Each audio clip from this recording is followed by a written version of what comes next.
Hospital workers of Reddit. What was the dumbest thing you saw a patient do immediately after leaving? When I was a nursing student, I did a rotation on a transitional care unit in my first year of school where people go to wait for a nursing home placement. Had an older man as a client who did not have any cognitive impairment complain about abrasions on his penis. Okay, all is well, and I call for a doctor to look at it to get some antibiotic ointment for it. The doctor can't come up to our floor for another few hours. I tell the patient this and leave to go do something else. About half an hour later, it's time to go take his blood sugar, and guess what I find the man doing? Jerking off in plain sight, and his hand and penis are bloody and raw. I literally had to have a conversation with a man my grandfather's age and have to tell him not to masturbate while the abrasions are healing and to take it easier once it was healed. Talk about burning the bloody rubber. That dude really loves his egg roll. I work in medical imaging where patients have to drink oral contrast for their exam. Some folks really hate the stuff, and one patient, after being given the oral contrast, went outside and dumped it in the bushes and came back in and said that they had drank it. Our front desk lady actually saw her dump it in the bushes and told us about it, but we would have seen the lack of contrast in the image even if she hadn't told us. I talked to the patient and was like, we can see inside of you. We can tell if you drank it or not. What did she think it was for? A refreshment? No. Some patients think that parts of procedures are arbitrary and they can just decide for themselves and it won't matter. I perform another exam where the patients have to be fasting for 6 hours before their exam. The exam looks at the metabolism of sugar in the body, and the patients cannot eat any sugar within the 6 hours prior or it'll ruin the test. I cannot count how many times prior to the exam I asked the patient and was told that they hadn't eaten or drank anything but water since last night, but the images don't lie, and when the exam is ruined the patients usually fess up and say things like, I just ate some candy. I didn't think it would matter, or what did you expect for me to do? I was hungry, or I didn't eat anything. I just drank a soda. That shouldn't count. It's 6 hours, people. You can go 6 hours without sugar. They inevitably have to come back for a rescan, and they're usually angry at us for it, like it's my fault that they didn't follow the very detailed prep that we give them. I've heard horror stories about kids being NPO before a surgery and the parents thinking that was too harsh and feeding them before going to the hospital. Those are way worse for anyone reading this. If you are having surgery and have food, you can vomit and inhale it during surgery. Not worth dying for some breakfast. Oh. No, buddy. You need your strength during surgery. Kramer to George. Seinfeld. A junior mint. They're very refreshing.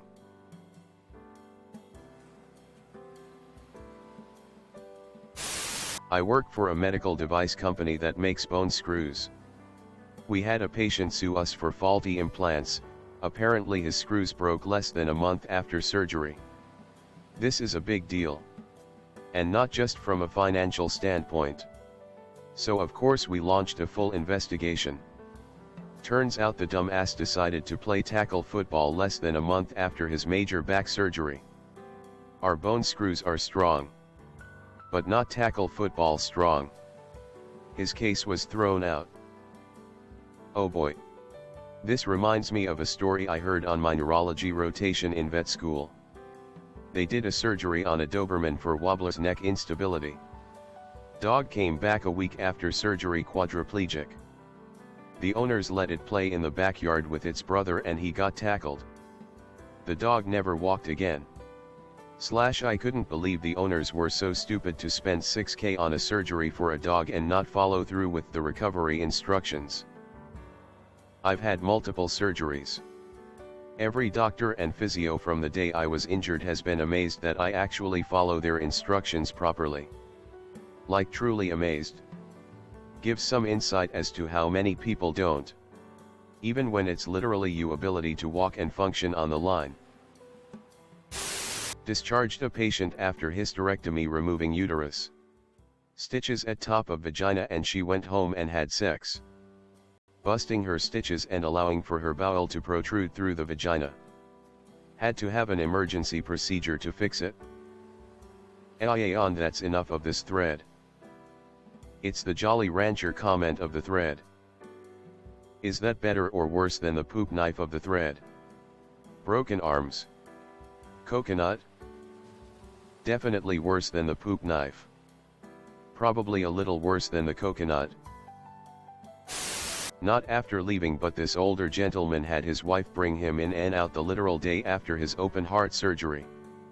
I couldn't believe it. Edit.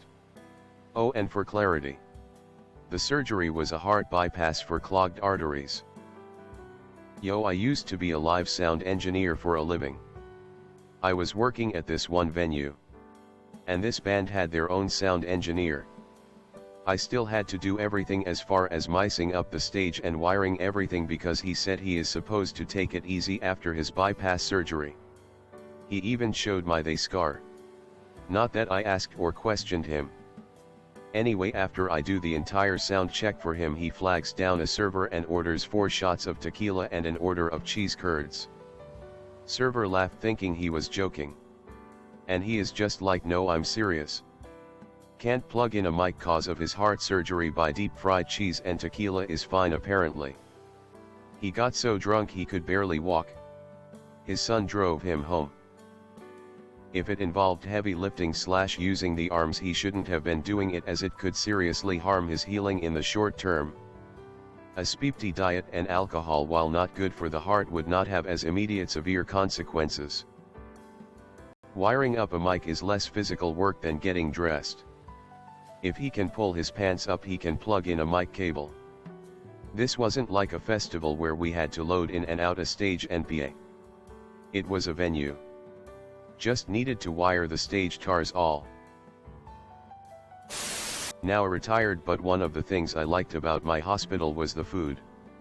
We have a lot of immigrants in our area, and some wise person decided to hire a pretty diverse crowd of cooks, Jamaican ladies making spicy chicken, Japanese cooks making sushi, Mexican dudes making made-to-order burritos, local barbecue, etc.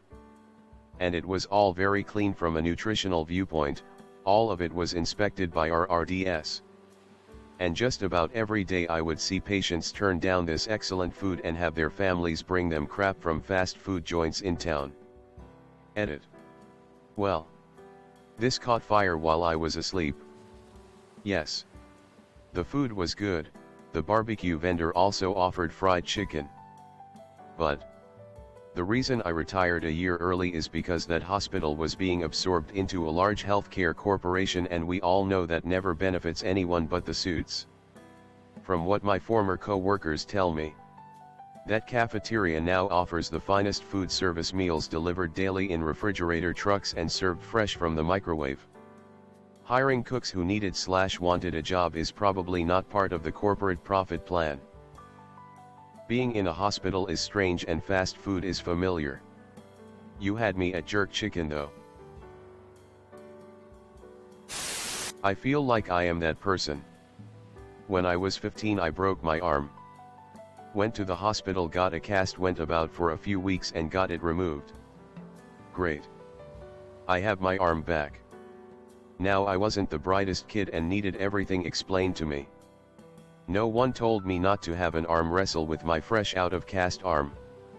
No one explained it was still healing. 4 hours after having my cast removed I was back in A&E and getting a new x-ray and then a new cast put on by the same nurse who just took it off.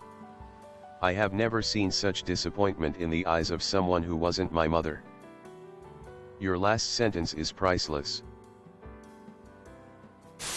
Countless COPD/asthmatics coming in for wheezing, sob, rapid breathing. We treat them and the second they feel better they will state, I forgot something in my car. Only to leave and light up a cig. A lady came to our ER for tachycardia and anxiety. The triage nurse, on a hunch, asked what she'd eaten that day, and if she'd had any coffee. I haven't had time to eat this now being mid-afternoon. And only 4 or 5 cups of coffee. Genuinely clueless. Not a hospital worker, but I was in the emergency room due to a sports-related injury. Finally got let out after hours of x-rays and examinations as I was learning how to use crutches and watched someone with stitches on his arm start stretching like he was going to run all the way home. He turned around, walked towards the desk and yelled, "Your nurses are speep." After the cut on his arm reopened mid-stretch. The woman at the desk looked so tired. Somebody lit up a cigarette in a no-smoking area with a nasal cannula on. And lit their face on fire. Had to come right back into the ER. So many smokers with cannulae, OMG. Always outside the main entrance puffing away beside their O2 tank. Jesus, take the wheel. I saw someone pull his newly slung arm out of its sling so he could put his jacket on as he was leaving the ER. He just stopped in front of my desk and started whimpering and yelling, "Ow, oh," as he slowly worked his arm around to get it out of the sling and into the sleeve of his jacket. I'm pretty sure it wasn't very cold outside at the time. I plead for him to stop, but he ignored me. It was really bizarre. My shoulder hurts just reading this. Guy was discharged from our emergency room and wanted a cab voucher to get downtown. We wouldn't give him one because he didn't meet our requirements. He walked outside, called 911, and told the ambulance to take him to a hospital downtown. I had a PT who left AMA that called 911 from our main entrance. They refused to pick her up and asked her to go to our ED. The paramedics told him they were only obligated to take him to closest appropriate hospital, which was ours. He wasn't happy about that. Made me think of the mall maps. You are here. LOL. Go out to the car park. Meet their dealer in a car. And shoot up through their 4 cannula. Then saunter back into their room as if we couldn't tell. That's why more and more hospitals won't let patients leave the floor. It's a huge liability. Not to mention when doctors come to see the patient. They may not be in the room. Legally you can't stop a patient from leaving unless they've been declared incompetent. Although I imagine doing this would help their case somewhat. Yet he got security on him after that to stop him leaving. It just meant he spent his entire stay in the toilet smoking so much we could barely breathe on the corridor, and we had to watch his visitors like a hawk in case they passed him something on the ward. He was a nice guy too. Just peeped up.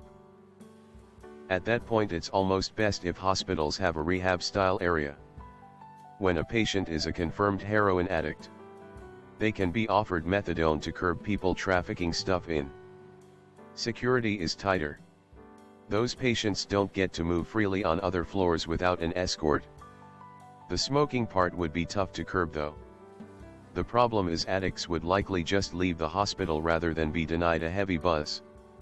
It's hard to balance people's wants, needs and safety. Hospital I stayed in had a locked unit on the top floor just for that. I wasn't allowed outside for 3 days. Sounds speepty. But they really don't want someone outing on their watch or taking something that undermines their treatment. I hope things worked out okay in the long run. In the Darwin Awards is a tale of a man in hospital with a skin problem. The staff coated him all over with a cream which is highly flammable. Warned him about it and told him to keep away from any sources of ignition. He immediately snuck outside for a smoke. Went up like a Roman candle. Why? Some people just have to. I read on Reddit about some kid who was told not to touch the red hot ring on the cooker. So he looked him mum hard in the eye and slammed his hand down on it to annoy her. If you wish to kill someone like this, just order them to breathe. You won't be charged with anything. I promise. Get hit by a 4th car. Pretty sure that God just has it out for the dude. Not a doctor, but I knew someone that is a fitness freak to an obnoxious level. She had a medical emergency intestinal blockage one day that involved major abdominal surgery and removal of part of her intestine. The day she was released from the hospital, she went back to her insane workout routine, trying to make up for the muscle she lost. She claims her doctor told her she could. Her intestines ripped open. She barely survived. She still claimed after the fact that her working out had absolutely nothing to do with her body ripping open and it was just bad luck.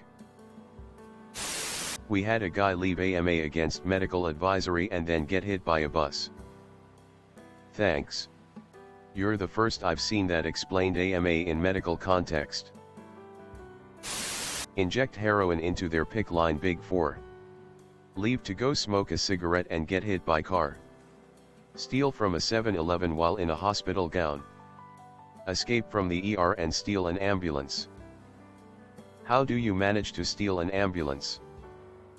They're just sitting there, with the keys in them ready to rock. The real question is, how do you manage not to steal one? Well, I guess I know my plans for the weekend then. Patient came in for shortness of breath. She was seen and discharged. A nurse saw her walk into the parking lot, jab herself in the leg with an EpiPen, and come right back in saying that she's short of breath. That's not dumb. That's a mentally ill patient. Mentally ill people can do dumb things. Was this one of those tests to see if we would notice a double word? Do I win a prize? Is that a real thing? My brother works as a volunteer for the Red Cross. He mostly volunteers as a medic in ambulances. He told me how they picked up a guy because he crashed his bike after he didn't pay attention and got his tire stuck in some tram tracks. About 3 hours later he was picked up again after he tried to ride his bike with one hand in a cast. First time round he sprained his elbow. Second time round he broke his shoulder on the same side. Well, he didn't disable himself on both sides. There is that as a silver lining. Not a hospital worker, but my grandfather's wife tried to sneak KFC into the hospital for him immediately after triple bypass surgery. I am in IT and was working an overnight shift in the emergency room supporting a new software rollout. A dude was brought in because he had drunkenly stumbled out in front of a car and got hit. When my shift ended around 11 a.m. I went to a little Irish pub down the street to have a beer and some lunch before I headed home to get some sleep, and lo and behold, guys who is in there drinking again. Yep, same dude from the ER was already drinking whiskey again just hours after being released from the hospital with a broken arm and a few other injuries. This is just sad.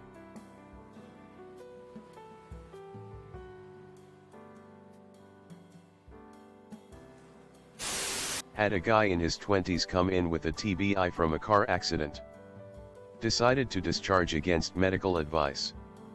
Showed up the very next day after attempting to back out of his driveway and slammed into his girlfriend's car.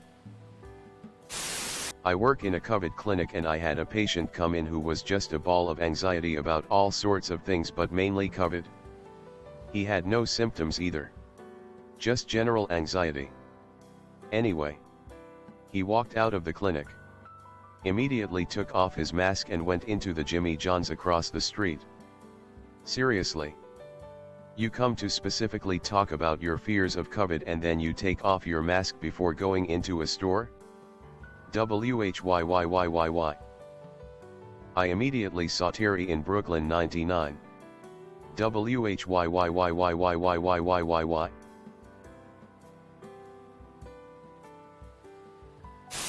On my OB rotation in med school, we had a 32-week pregnant woman with cardiomyopathy, heart failure-like condition and an ejection fraction of 15% bad.